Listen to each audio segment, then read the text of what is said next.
হাতত হেংদাং লৈ জামুগুৰি হাটৰ ৰাজপথত আজি ওলাব 1300 প্ৰতীকী লাচিত। হাতত তীক্ষ্ণ হেংদাং লৈ আজি জামুগুৰি হাটৰ ৰাজপথত ওলাব 1300 প্ৰতীকী লাচিত। হাতত হেংদাং লৈ এইসকল লাচিতে দিব জয়াই অসমৰ ধ্বনি।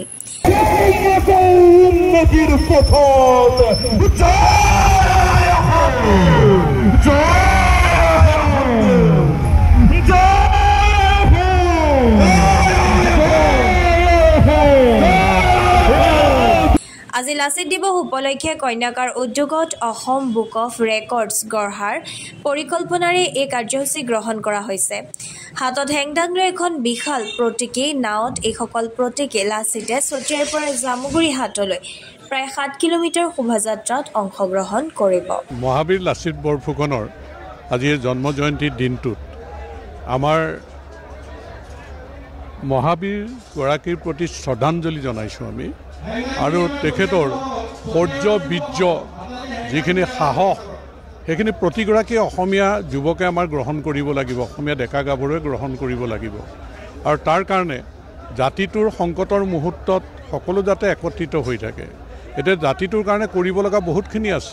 মহাবীৰ লাচিত বৰফুকনে আমাৰ জাতিটোক সুৰক্ষিত কৰিলে, মোগলৰ আক্ৰমণৰ পৰা আমাৰ জাতিক ৰক্ষা কৰিলে।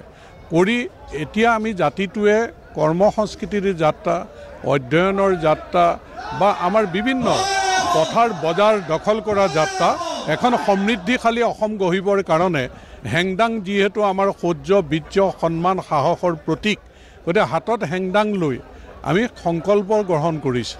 এইটো কোনো মৰাণাস্ত্ৰ বুলি লোৱা নাই।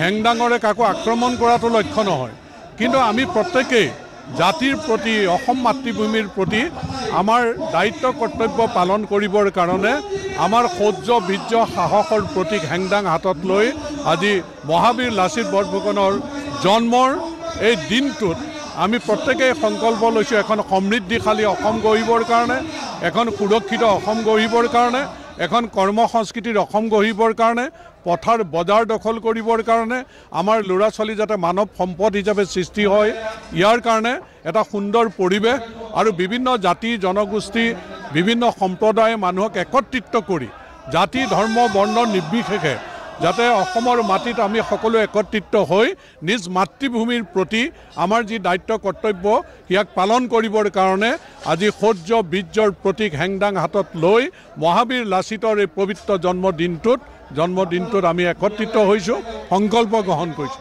এইটোৱেই বাৰ্তা সমগ্ৰ অসমলৈ আমি পঠিয়াব বিচাৰিছোঁ আৰু মহাবীৰজনক আমি বিশ্বত প্ৰতিষ্ঠিত কৰিবৰ কাৰণে সংকল্প লৈছোঁ।